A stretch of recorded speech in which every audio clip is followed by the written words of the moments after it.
el Xavier ens va entregar el seu original,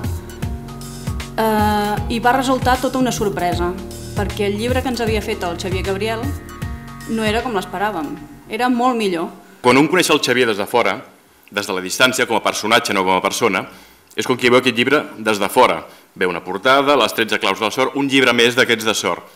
Però, quan coneixes el Xavier i el coneixes per dins i tens l'oportunitat de xerrar amb ell i veure la persona, és com obrir aquest llibre i veure tot el que hi ha dins. Crisi en japonès vol dir oportunitat i, en conseqüència, l'oportunitat ara la tenim reflexada en un llibre que ens pot animar moltíssim a tirar endavant qualsevol iniciativa i sense por. S'ha de ser optimista al màxim, s'ha de ser molt positiu, s'ha de tindre confiança en un mateix